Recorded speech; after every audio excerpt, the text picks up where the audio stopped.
হেৰুৱাই দুখ নিগৰাবলৈ আয়োজন কৰা অনুষ্ঠান। যিগৰাকী 1980 চনত তেজপুৰত জন্ম লাভ কৰা সেই শিল্পী গায়ত্ৰী হাজৰিকাই আজি কিছুদিনৰ আগতে আমাৰ মাজৰ পৰা আঁতৰি গ'ল। কিন্তু তথাপিও তেওঁৰ স্মৃতিৰ সুবাস বিৰাজমান আমাৰ এই মুনীন বৰুৱা মেমৰিয়েল মিউজিক কলেজৰ প্ৰতিটো শ্ৰেণীকোঠাত। তেওঁৰ পৰশেৰ উজ্জীৱিত আমি আজি তেখেতক আমি হেৰুৱাই তেখেতক স্মৃতি ইয়াত লৈ আগবাঢ়ি যাব বিচাৰিছোঁ। তেখেত সদায় আমাৰ মাজত থাকিব তাৰে কামনা কৰিছোঁ। আৰু আমাৰ মুনীন বৰুৱা মেমৰিয়েল মিউজিক কলেজৰ অধ্যক্ষা আমাৰ শ্ৰদ্ধাৰ শিৱানী বাইদেউ আছে, নীলাক্ষী উপস্থিত আছে। মই প্ৰবীণ গোস্বামী ডাঙৰীয়াকো অনুৰোধ জনাইছোঁ আগবাঢ়ি আহিব, আহি বন্তি প্ৰজ্বলন কৰিব। তেখেতৰ প্ৰতিচ্ছবিৰ সন্মুখত আমি বন্তি প্ৰজ্বলনেৰে তেখেতক আমি শ্ৰদ্ধা নিবেদনৰ প্ৰথম কাৰ্যসূচী আগবাঢ়ি যাব বিচাৰিছোঁ। দীপ জ্যোতি জনার্দনঃ দীপ হরতু মে পাপম দীপ জ্যোতির্নমোস্তুতে শুভং করতু কল্যাণম আরোগ্যং সুখ সম্পদঃ দেশ বুদ্ধি বিনাশায় আত্মজ্যোতির্নমোস্তুতে আত্মজ্যোতি প্রদীপ্তায় ব্রহ্মজ্যোতির্নমোস্তুতে ব্রহ্মজ্যোতির্প্রদীপ্তায় লাগিছে। গায়ত্ৰীৰ গান শুনিছিলোঁ বহুত সৰুতে, তাই সৰু আছিলে। মই এটা ষ্টুডিঅ'ত এটা গান শুনিছিলোঁ, ছোৱালীজনীৰ নামটো কি সোধোতে কৈছিলে গায়ত্ৰী। ইমান ধুনীয়া কণ্ঠ, সেই কণ্ঠটো মনত লাগি আছিলে।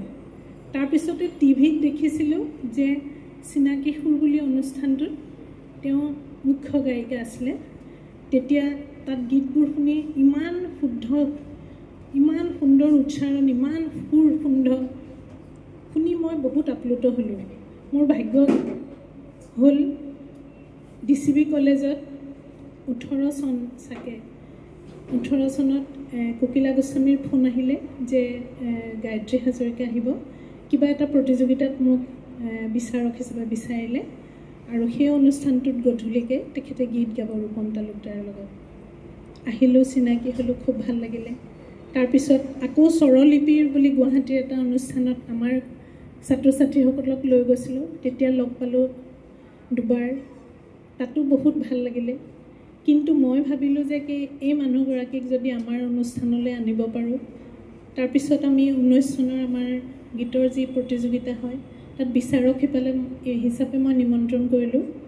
আহিলে, তেতিয়া মোৰ লগত বেছি মানে আত্মীয়ভাৱে বহুত অন্তৰৰ মানে বন্ধু মোৰ ভণ্টি আচলতে, বহুত সৰু মোতকৈ। তাৰপিছত এনেকুৱা হৈ গ'ল যে প্ৰায়ে ফোন কৰে মোৰ ছাত্ৰ ছাত্ৰীসকলৰ খবৰ লয়, মোৰ অনুষ্ঠানৰ খবৰ লয়, মোৰ অনুষ্ঠানৰ শুভাকাংক্ষী, অতি আদৰ আৰু অতি হেঁপাহৰ। আৰু মই এইটো ভাবিছোঁ কি মই আমাৰ অনুষ্ঠানত মোৰ ভনী জোৱাই এটা গান কৰিলে, সেইটোৰ উন্মোচনী সভাত আহিলে।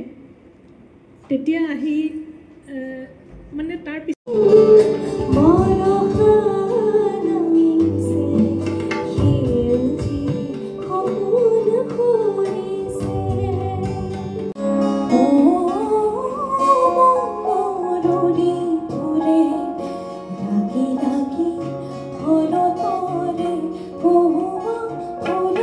দেখি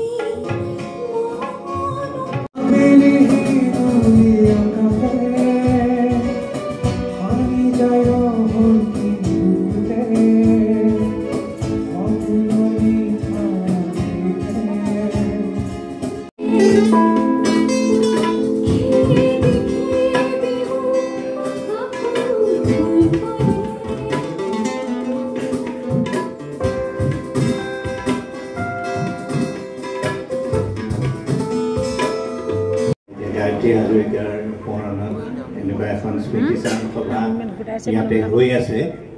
মই এই বিষয়ে অৱগত নাছিলোঁ। মই আহিছিলোঁ অহাকালি মোৰ ৰাতিপুৱা যোৰহাট কলেজত এখন অনুষ্ঠান আছে, সেইকাৰণে মই আজি প্ৰায় 10 বছৰমান আগতে শিৱানী বৰুৱাৰ স্কুলখনত আহিছিলোঁ। মই তাতে এখন কিতাপো উন্মোচন, গতিকে মই আজি গায়ত্ৰীৰ কাৰণে এনেকৈ থিয় হ'বলৈ প্ৰায় সঁচাকৈ অভিভূত হৈছোঁ। গায়ত্ৰী হাজৰিকাক মই 11 চনৰ পৰা জানো। 11 চনত মানে মই মামণি ৰয়ছম বাইদেউ যেতিয়া ঢুকাইছিল এটা গান কৰিছিলোঁ। গানটো লিখিছিল গৌতম শৰ্মা, আমাৰ অসম কাকতৰ সম্পাদক। তেখেতে এই গানটো লিখিছিল আৰু মই ৰূপম তালুকদাৰৰ ওচৰত গৈছিলোঁ।